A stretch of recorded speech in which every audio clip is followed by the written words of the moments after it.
Homebrew. Drink only homebrew. Or craft beer. Homebrew. No label. I know what went in it. I don't need a fucking label. The all grain. Let's see what she comes out like.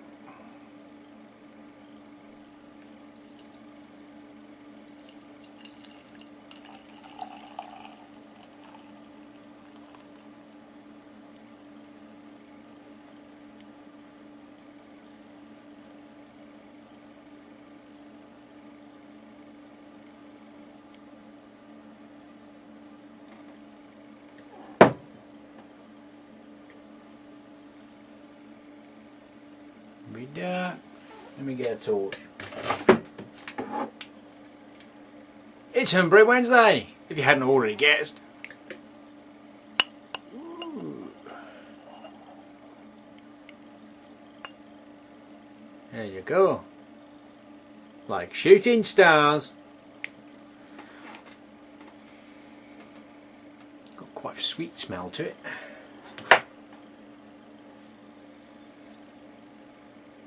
Not pulling much else off of it.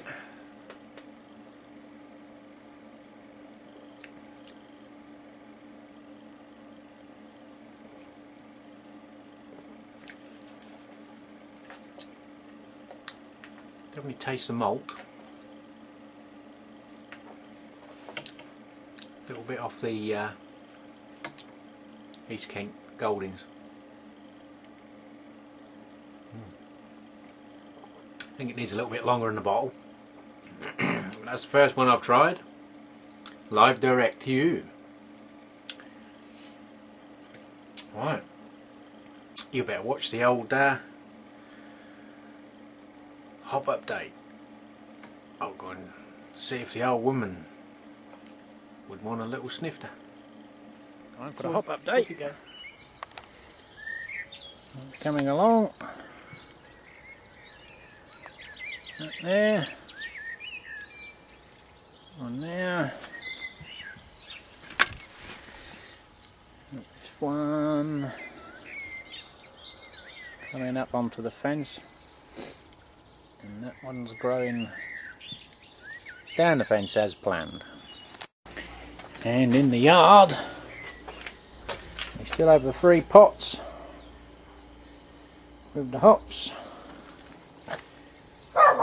There, and cue noisy Jack Russell. That one quite small stems,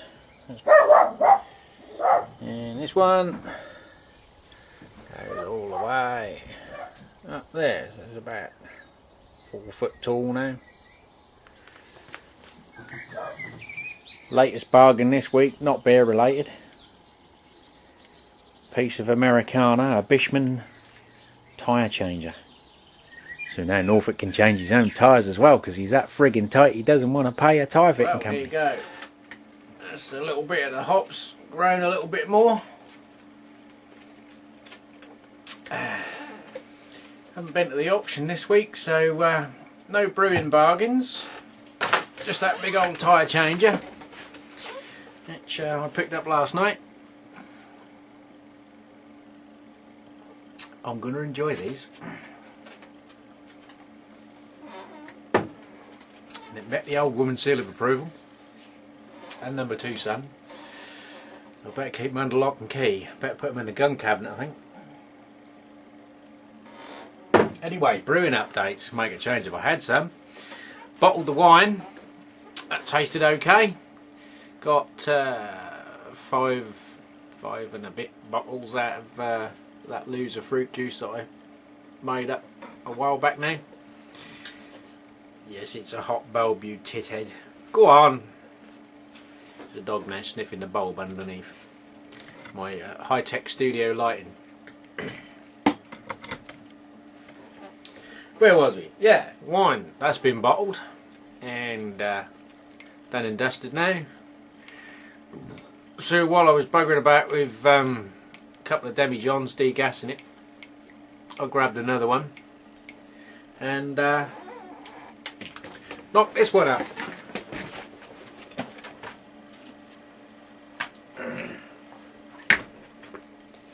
Not looking very lively at the minute. The yeast has only been pitched a few hours.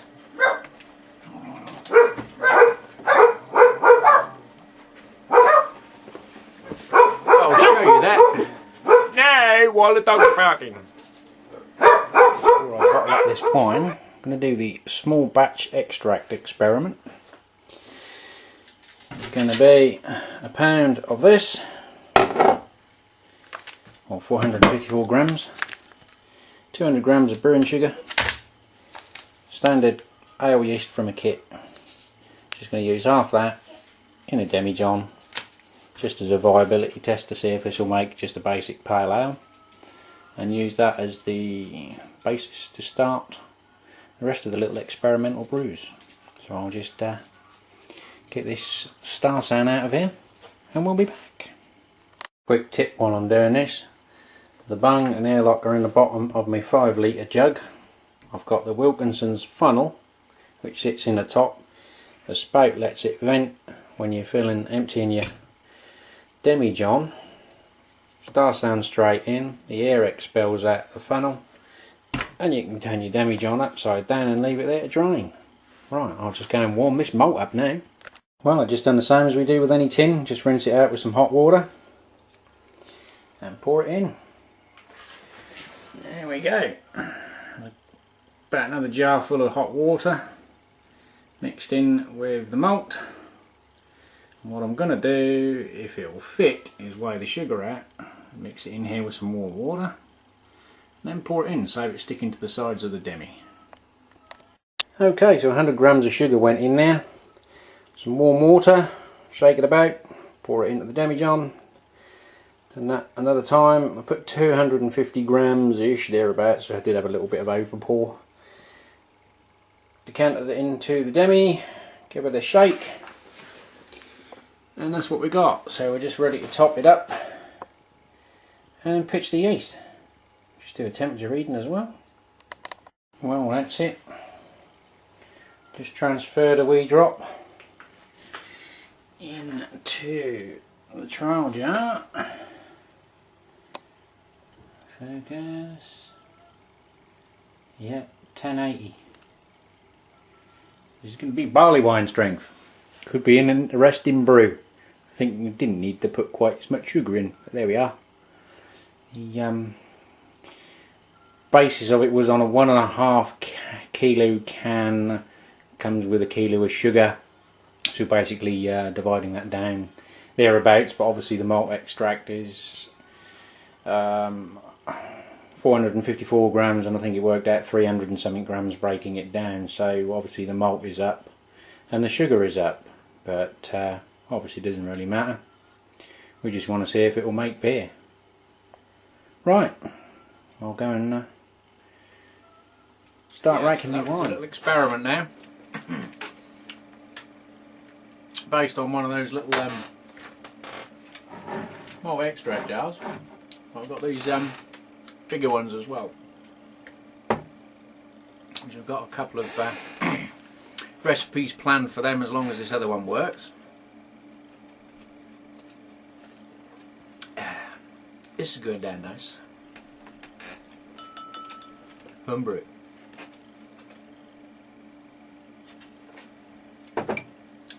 So hopefully, fingers crossed,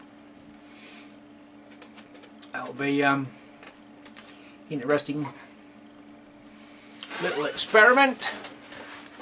See how that pans out. And that's about all I've got planned at the minute. See how those come out, and then the advantage with that is obviously they don't take up loads of rooms with 5-6 gallon fermenters. And I've got raspberry, cherry and blackberry planned, if they work. If not, I'll just have to try a tried and tested method on making some, I suppose, Belgian style fruit beers, although they won't be strictly Belgian because they won't be sour lambics. But what else did I get this week?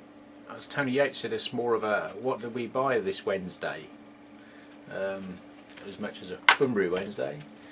Well, I did get myself me books, one for recipes and one for a brewer's log, so I can keep all my details of what went where and how much went in it and what happened. And I've ordered myself a refractometer for a Norfolk Hillbilly price, $15.50 US dollars. For some reason the guy in Guangzhou in China somewhere was doing them in the UK under one listing and doing an international listing in US dollars with submit best offer. So I put in $15 and he came back with $15.50. I think it was $8 postage, which is about £5.50 something, or whatever the odds work out to. So I think it was about $24. I think it was about 18 quid delivered sometime this year from China, hopefully. I also ordered, not from China, another thermometer with a probe, a little remote one. I think it's similar to the one Harry Brew 69 has. And I also ordered another little one which was remarkably cheap. They were under £3 including free postage, which I think the guy is just chucking loads on at the minute to build his feed back up and get, because he's a business seller, the rankings work. The more volume they sell, the higher the listing goes up the rankings. So I think it's just a ploy, which is a little stick thermometer, like the pen type with the LCD bit on the end. But, I'm going to have a look for it now. Items sold, items unsold. Where's the message? Norfolk sold some shit on eBay. They want to pick it up. Here we go. Digital kitchen probe thermometer, food cooking barbecue, £2.74 with free delivery. Now, pen and paper, I'll give you the item number so you can cash in on a bargain. Now I don't know how good they are. For £3, item number 261134406541. If you wait a little while, it's from the UK, so I think, well, judging by the UK UK fast chip, yeah, we like, come from China. Mr. Guang Sang Yong Wang 1982. Didn't know I could speak Chinese, did you? It's Chinglish. I'm fluent in Chinglish and Polish, Lithuanian English. It's normally all they say is cigarette, cigarette, you give me cigarette. Anyway, I'm digressing. Yeah, so we've got thermometers galore coming for the all grain brews and the mash thermometer if it doesn't screw up, but if it does screw up it's £2.74, so it's not the end of the world. It's less than a bottle of beer in most places. And homebrew's carbonated. So that's about it. I did manage to quaff one of these, another flying dog, Belgian white, more of a wheaty, cloudy bear, but very nice and refreshing on a hot day. Could have done with half a dozen of them today. It's been quite nice this morning. Got very humid, then clouded up. The house stayed very humid and outside was nice, so I've been outside in between doing me little experimental brew and me vino. I did find one problem with my bench capper. It doesn't like capping plastic bottles. I have the collar. My other ones go underneath and rip the crap out of this bottom bit. And one of the reasons I bought that was for well, these would be handy for bear mail. But it won't cap these either, because when you compress down, it squeezes the bottle. Although I haven't tried it with water in it, just to see. And the same with these Americanos bottles. They got a Mick Jagger syndrome, fat lip. The cap won't crimp round. You see there the lip of the bottle, so the crane won't crimp round it. But never mind, it's only 2 bottles. They work on the little Belgians and all my German bottles. And obviously I'm not short on pop tops either, so not the end of the world. I can always get a good supply of beer bottles from work. Empties all full ones. So can't even ramble on today. I ain't got much in it. There's shadows. Look. Let's finish this off.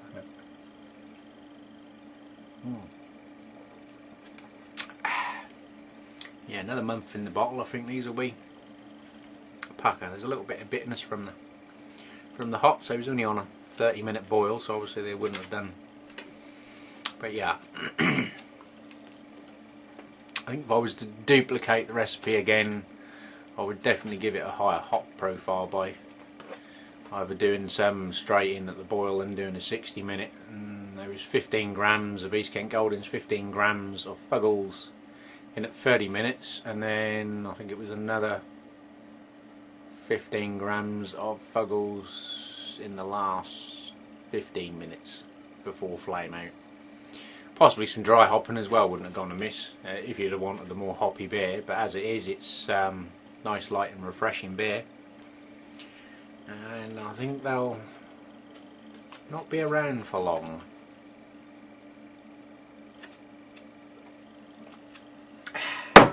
So that's empty, that's done, so am I. I'm going. I've got some more snacks to eat first and watch some of your videos. Although YouTube's playing up yet again. I see you can't delete anything you've watched. When you delete it from your feed, it reappears straight away when you refresh the page. So I've got all last week's list still sitting there, most of it anyway. So it's going to get a bit of a mess this week as everyone else's videos start coming up. Got a bit of muck on my screen. Well, I'm going to munch on some Micados when I get fed up. If anyone's on diets, Weight Watchers and all that shit, come on. How many calories is one of these friggin' little chocolate sticks? You probably burn 3 calories eating the friggin' thing. And you're not getting any either. Yeah, we've got Kevin Clements is standing down here. Not Kevin, Christian. Say hello, Christian. Yeah, chocolate. There's his mum. And his dad. Yeah, grumpy little beggar he is. Yeah, shut up. Right. And his brother's hiding up somewhere. Right, so that's the Jack Russell family. I'm going. See ya.